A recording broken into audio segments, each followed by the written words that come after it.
Welcome to my channel, Sacred Intuition, and welcome to today's Ancestor message. And happy second Advent. And let's dive straight into it. And I am actually drawn to the Wisdom Oracle deck first. Gonna move this to the side and let's see. Let's clear the deck from the energy, but yeah, that was a weird shuffle. Okay. I actually cleared the air, like I used dragon's blood to let go of any lingering energies. And it's so funny, I'm really struggling to talk right now. What is going on? Okay, let's see. What is the message from your ancestors? Ooh, oh. How do you translate that? Der schöne Schein. It is not all gold that glitters. It is more about the shine than what it actually is. And the why. Maybe something that you're perceiving is not truly what it is. And of course, I'm getting the masks. And number 16, again, is also the Tower. And it's funny that I opened up the booklet to flexible.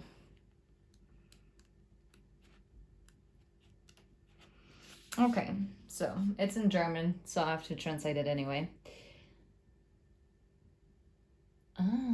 Oh, I love it. To see beyond. Yeah, it talks about the necessity that your ancestors want you, well, oh, interesting. Maybe it's just one particular ancestor that is coming through.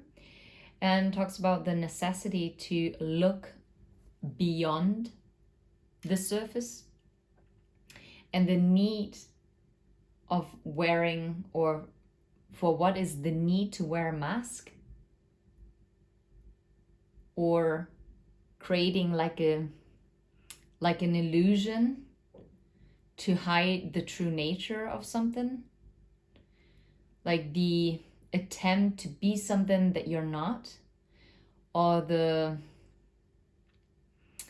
to constantly be hunting for something new and like jumping back and forth or jumping from one thing to another. This is what this is talking about. So your ancestors are actually wanting you to kind of reflect. Where have you not been authentic? Where have you maybe felt the need to wear or impersonate a certain character? Or where did you maybe feel the need to make something seem that it's bigger than it's not? And are you maybe trying to overcompensate sometimes by maybe buying things, eating certain foods or candy, overindulging in substances, overindulging in doing a Netflix marathon? And your ancestors really want you to actually go deep inside and kind of see, what is it that you might be turning away from? What are you not looking at this time? That's deep. That sometimes it might act as a shield of protection for you to maybe portray yourself maybe one way to a certain group of people. And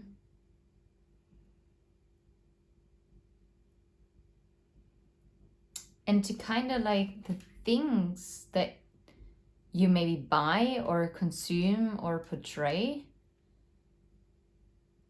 if this enhancement that you are seeking from it, the improvement of a certain situation, or maybe your emotional state or mental state, whether you cannot maybe actually replace it with something that is actually long lasting, something that is of actual substance. Okay. Ooh. They're a bit harsh today. Well, I would like to pull a rune. What is the rune? The shine. What's the rune accompanying this message from the ancestors? That is, yeah. Or maybe it is also talking about, if it doesn't resonate for you, maybe someone around you was more like pretending to be more than they were, maybe due to some lack of self-worth. But then again, we also tend to kind of mirror people sometimes. It very much depends on like the kind of connection you have with them. Yeah, those are way too many. Then we're gonna have a look.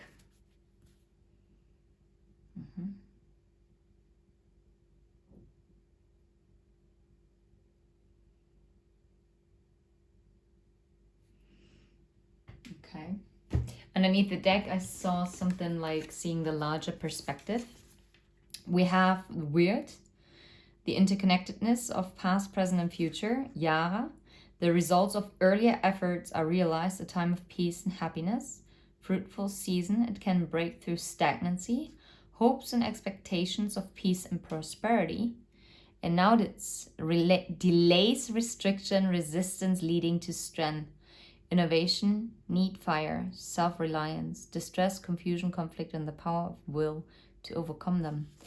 That is actually quite interesting because to me, all three cards are actually necessary and relevant, because technically this Yara energy is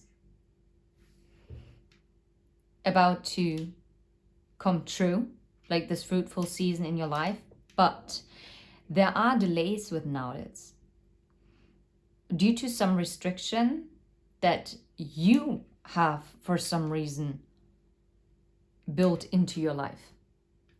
So I guess it doesn't really pick up on someone else that you're connected to. It's some kind of distress that you have where you might overcompensate by portraying something else. Maybe due to your own confusion, maybe you are not even aware that you are kind of putting on a show, but maybe it's because you cannot be your authentic self because you cannot really figure out how to be in that certain like environment or connection. And this obviously is leading to conflict, because if you're wearing a mask in an interpersonal relationship, whether that's at work or with friends, family, or a lover, they cannot get to know you on a deeper level. So the way how you feel about yourself, that is so interconnected with what happened to you in the past, what is going on in your present, is ultimately shaping what is coming in your future. And this is what the Yara is actually symbolizing, that it's supposed to be like peace and prosperity coming in, but there's something that is blocking it. Let's use the Holy Grail Tarot. How about this one card? And that's the Tower. Yeah, it's about a choice here. Divine union, partnerships, intellectual energy. It's about also making a choice, being your authentic self. Yeah. To really use like also self-reflection, not only reflection, but like your intuition. Unveiling secrets. Okay. How about weird? Six of Cups and the Seven of Wands. Reconnecting, bravery, and courage. If this is an interpersonal relationship that we're tapping into and that your ancestors want to talk about, then this reconnection can only take place once you or both of you have the bravery and courage to overcome those obstacles that are in the way.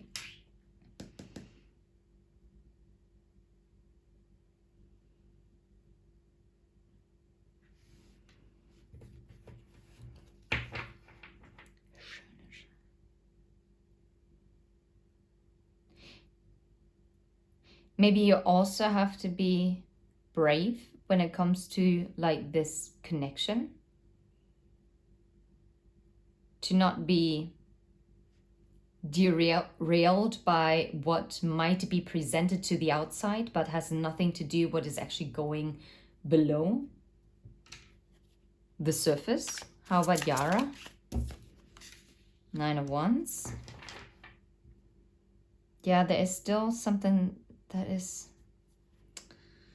yeah, something needs to be cut out here with the Ace of Wands and the Death card.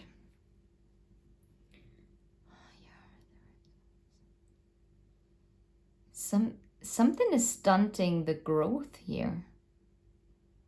Something is stunting the peace to come in.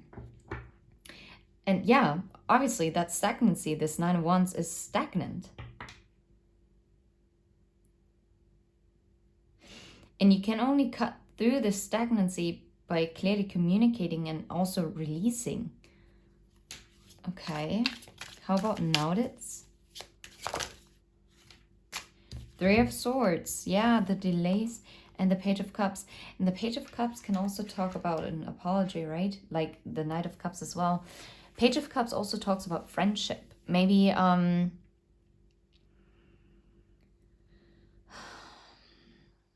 yeah, there is this distress. I mean, 3 of Swords talks about heartbreak, but it can also talk about like distress, right? It is something that is, if you feel wronged in your heart, in no matter what situation, you will feel restricted. And that means your heart chakra is not open. If your heart chakra is not open, you're not open to receive, which then again leads to delays.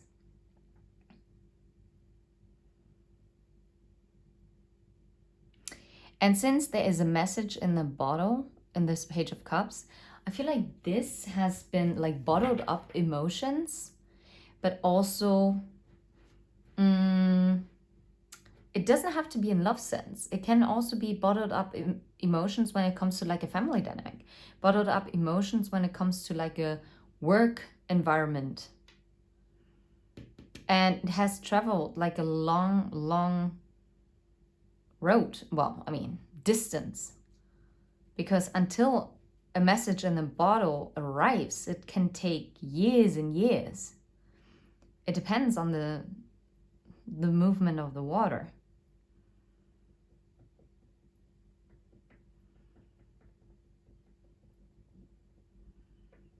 I'm really picking up someone was pretending, or something is on the surface.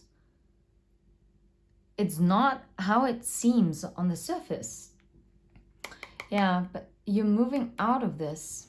Yeah, by finding the strength and courage to get out of this lost despair. And like by healing those old wounds. Okay. Is there anything else that your ancestors want to tell you at this time? Star, healing, wish, hope. There's a soul alignment that is happening here, which I find beautiful. Yeah, as burdens being put down,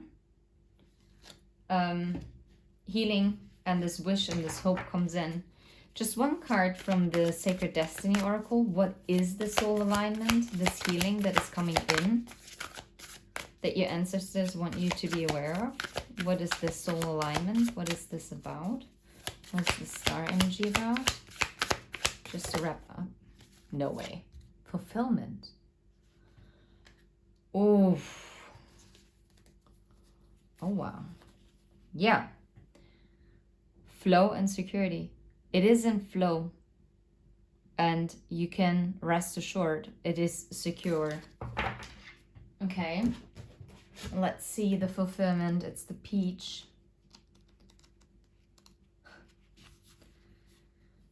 The peach tree blooms early, and because of this, it is often a symbol of spring and the renewal of life.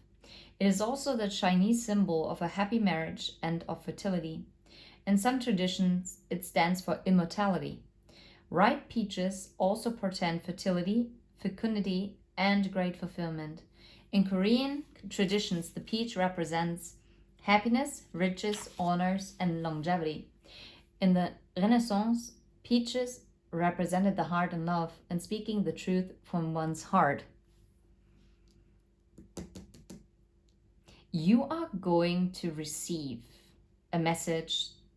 You are receiving the truth. You are going to know the truth that is going on beyond the surface, something that you couldn't see. Maybe you always felt like something was interconnected, and you already felt like something, even though it was stagnant, you knew something was meant to come in. There was hope and expectation of this peace and prosperity, right? But you constantly had those delays, and now your ancestors are telling you that by being brave and courageous and getting the clarity, this is what is actually going to transform this and move those delays out of the way, and is going to heal this heartbreak. But it's also about like a choice that is being made. Fulfillment is at hand. No matter what is occurring in your life, put your attention on what is splendid, pleasurable, and luscious. Find bliss in the moment. Love fully, deeply, without hesitation. Cherish your friendships. Fill your life with people, experiences, and places that give you delight. Let go of people and things that don't feel empowering and that drag your energy down. You no longer need to put the needs of others ahead of your own needs. If you've had any health issues, a ripe peach represents a return to better health. Savor your life with gusto and with grace. Experience and embrace life in all its permutations. If you want to conceive a baby or a new project or start a new relationship, this card is an excellent omen for a great outcome. And I'm going to leave it right here. I'm sending you all my very best. Until next time. And don't forget to hit like and subscribe. And drop a comment down below, especially if you're new. But of course, or maybe even more if you're already watching my videos for a longer time. And maybe introduce yourself if you want to. And bye-bye.